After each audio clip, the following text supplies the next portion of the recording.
Welcome again to It Doesn't Take a Genius, conversation with introspective perspectives and pithy points of view. Here are your hosts, my friends, Max and Marty. I think that's Mark and Mike. Yeah, whatever. Ramsey! Marshall, what a pleasure to see you. For those watching the video, you have a lovely oil lamp in your background image there. And I appear to be lit by an oil lamp. I actually have, I believe you said I don't look like a teenage vampire right now. So yeah, I'm glad to have some color. Maybe it's like your oil lamp is somehow by osmosis coming through my screen to my camera. Oh yeah, I do think it's a virtual osmosis of lighting. Yeah. So yeah, I'm in Ollivander's wand shop from Harry Potter. And it's one of the questions that I ask, right? So one of the questions I ask, employees, I go, if you had a magic wand and you had one wish, what would you change? Yep. And yeah, you get some fascinating answers, and you can direct that to, when it comes to the customer experience. If you had a magic wand and you had one wish in it, you could change something. You're right, you can direct it towards a specific topic. So today we're talking about the leader, and one of the things that we often can't change as team members is the leader. They kind of are thrust upon us, and so that's why I think we spend a lot of our time working with the leaders and trying to create somebody who can get the best performance from their team. Yeah, and I think that we'll introduce our question here in a moment, but it's what you said is a very fair setup to the question. And I would add, I've maybe worked with 2 managers over the course of, I've added it up, it's 100+ clients over the years, and I've worked with two managers possibly who really wanted to dial in, didn't care, planned on coasting through their gig. Everybody tends to take that job and say, I want to do this right. I want to be a good boss. I want to seize the opportunity with this role. So that's why this question today is so important, because it's a way for you to peel back that onion and do it the right way. So without further ado, do you want to give us your question? You've been planning this one for a while, and we're finally getting to it. Well, and yeah, I'm not. I think it's more of a statement, actually, right? So when you think about leadership, simply be the leader that you wish you had. Mm-hmm. Right? Be the leader that you wish you had when you had that job. And so if you're a sales manager, be the leader that you wish you had when you were the salesperson. If you're the production foreman, be the leader that you wish you had when you were on the production line. Yeah. And that caveat there at the end is the big part, right? Because if you didn't do it to the role that you had at that time, you wouldn't be taking on a psychological experiment here, because that's really what you do when you consider that statement. Is now you're thinking back, getting back into the shoes of a younger you, and saying, what was that really like? Man, let me tell you what I loved. Let me tell you what I hated. Let me tell you what was frustrating. And giving that a chance to really sink in, because it's going to spur you to action in ways that probably nothing that you or I say from the front of the room, Mike, will ever spur. Oh yeah. And keep in mind, right, we know from DISC and our other work on behavioral styles that everybody wants a little something different, but I do believe there are cornerstone pieces that just relate to us as human beings, our needs, our wants, our fears, that we all truly either are repulsed by or lean in towards. And so thinking about, there's that list of here's what when I was doing this job, here's what the people who I reported to did that I really, really liked, that I wouldn't have risen to this level of management, wouldn't have got promoted, wouldn't have been able to feed my family to the level that I can without this particular things that this person did. Right. And then there's that other side of the equation that we tend to remember more dramatically. You can hear my dog tap dancing in the background. Oh, that's what I'm hearing. It's like, what's Yeah, wrong with my room? yeah, she's got to get her nails clipped. So yeah, more dramatically, it tends to live in our minds of, right, what did the people that you reported to, what did they do that actually held you back? Yeah, That created those conversations after the leader leaves the room and they all stand around going, can you believe that guy? right. Yeah, he has Right. no idea what we're thinking, what we're doing, what we're facing, Yeah. and just, created all that dissension and actually made it more difficult to do the job.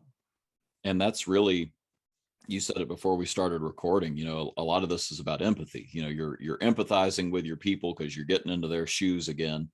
But that what you just said, you just described empathy, right? Like if you were a good leader, you would have slowed down to make sure they understood. You would have slowed down to make sure you had communicated well. You would have slowed down to find out what the frustration points were. All of that stuff would have been a boon. Oh yeah, yeah, and so, and you see this with managers. The longer they hold the management position, I think the less and less they remember what it was like to do the job. Sure. And we see that when they talk about that from a customer experience standpoint, the higher up you go in the organization, the less you know about the customer. Yeah, you're insulated from the customer. Yeah, you're one step removed, two steps removed, and so forth. And I was actually working with a business, and we had this conversation that we had just promoted somebody from the front lines to a management position. And the owners were very excited because, and they even said something to the effect of, he still remembers what it's like to do the job. And the other managers, and from the perspective of the owner, was like, they seem to have forgotten, what it takes to do that job and what is needed from the manager.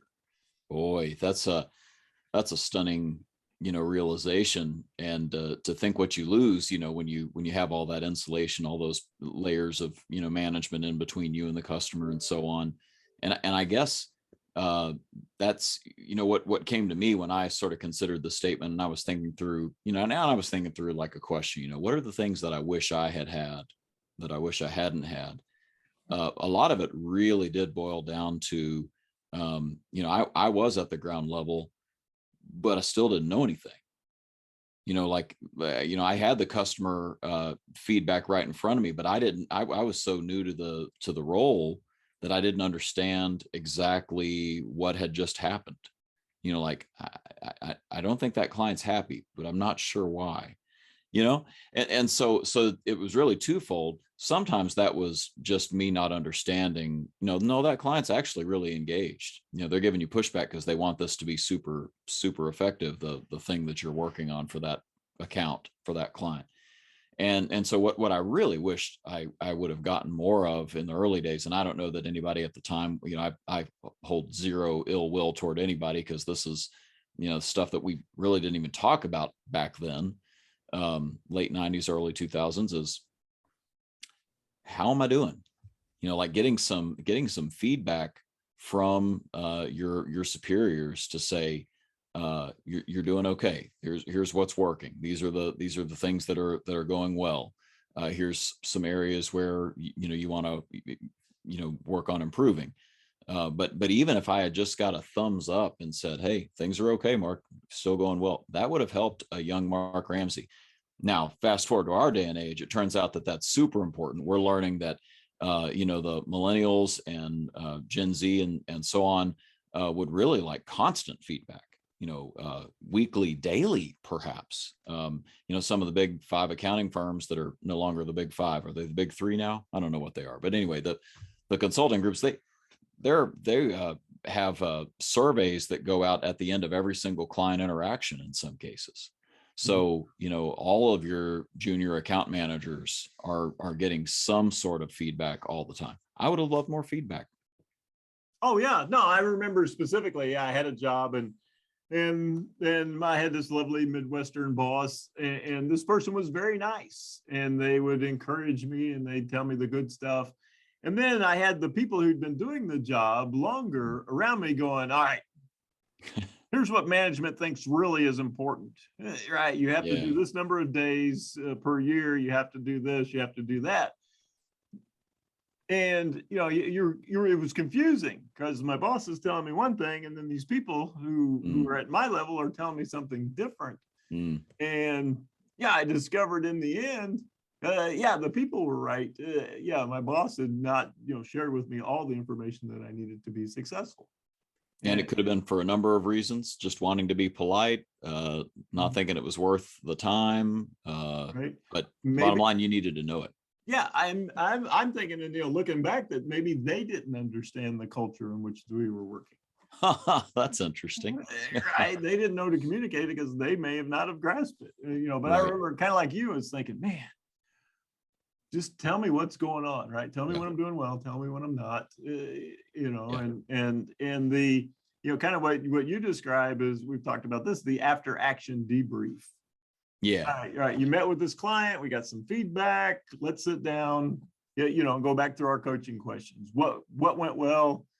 What would you do if you had to do it over again with a similar type of client? What are you going to do from this point forward? What help do you need from me? Right, man, I would have loved to have had that. Yeah, and that's sort of it's maybe a telescoping of the same concept, but another thing that a lot of people talk about wanting from their bosses, and we've all probably been there, where we felt unfairly accused or what have you, but unfair is the key word there. Benefit of the doubt. I would have just loved more benefit of the doubt of, oh, that didn't go well. Let's see what happened there, instead of, boy, you screwed up, and this is, like a shame-based system. It didn't help me grow. The shaming doesn't help you grow. But, assuming that you trust me to do the gig, and there's probably something that we've missed on developing you, or there's something you need to get better at, and we'll figure out what it is. No worries here. Because a lot of folks on the, ground level, especially, are insecure about, am I going to hold on to this thing? Am I going to keep this job? I remember, Mike, our first time that we worked together, you remember we got our paychecks on Friday. And I mean, this is irrational. What I'm about to tell you makes no sense, but we went to our first training conference together. I looked around the room and realized that I was easily 10 to 20 to 30 years younger than every other person in the room. And I also knew I didn't know anything. And I thought, these people have made a mistake and they're going to figure it out. And for about a year, I did just have a little catching my breath when I would, see that Friday mailing from the employer going, is this it? Is this the pink slip? Is this the one where they fire me and they figured it all out? None of that makes any sense, but that just shows you. I mean, I ended up finding out that I was a kind of a model employee in some ways, that they really liked what I was doing on the administrative side. And I kept all my clientele. I had good retention. So, I actually was decent at the job, but I was nervous as a cat.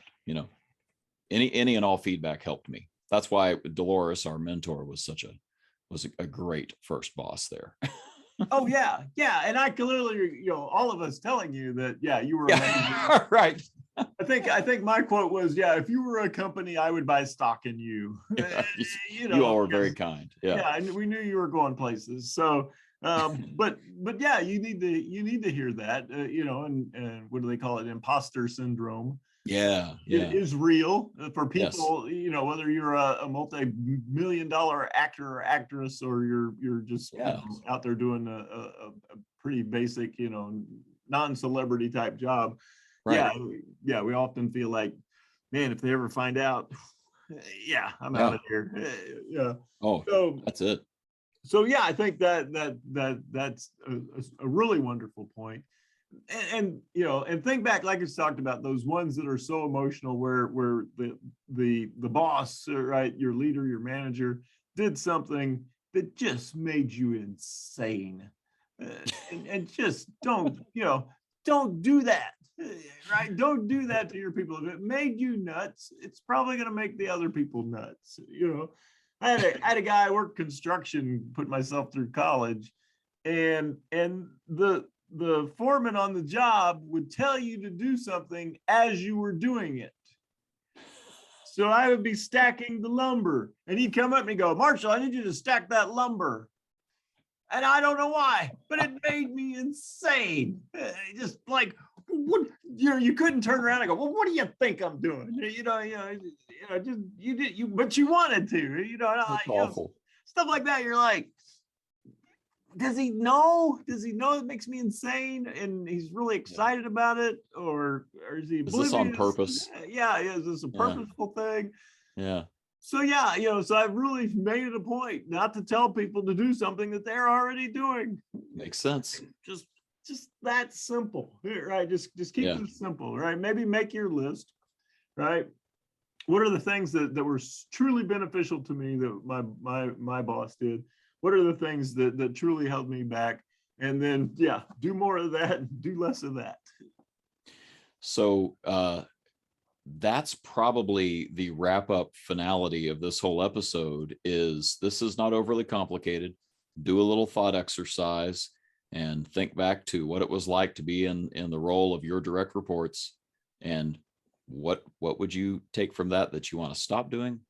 What do you want to start doing? The end. Now go do that. Stop doing those bad things, start doing those good things. The end. Yes. Thank you for wrapping that up so nicely with a bow. It's just so fun. And so that our listeners, both of them, know why this is all funny to me is we've had this on our list for a while, and it's like, I don't know what we're doing with this episode. I don't understand, how what's the deep, is there a deep like exercise or process? No, literally ask that question of yourself.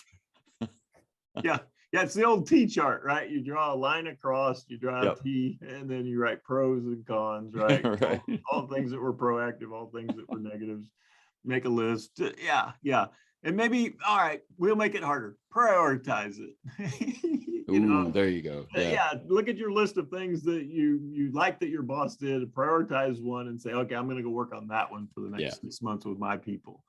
And then I'm going to make a list of the other ones. And every time I do this, I'm going to make a donation to a charity that I hate.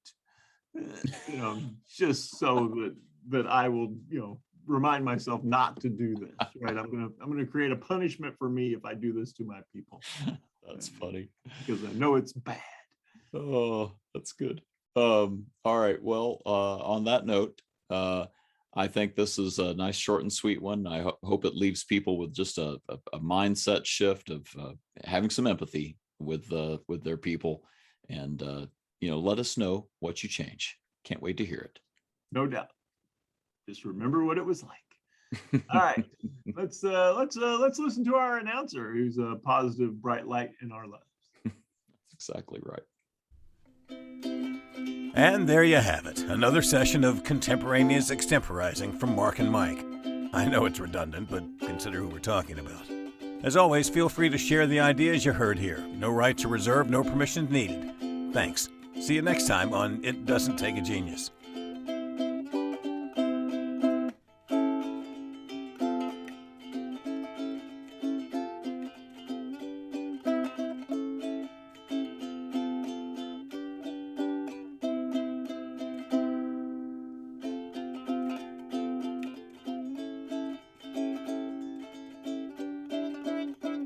That's good enough.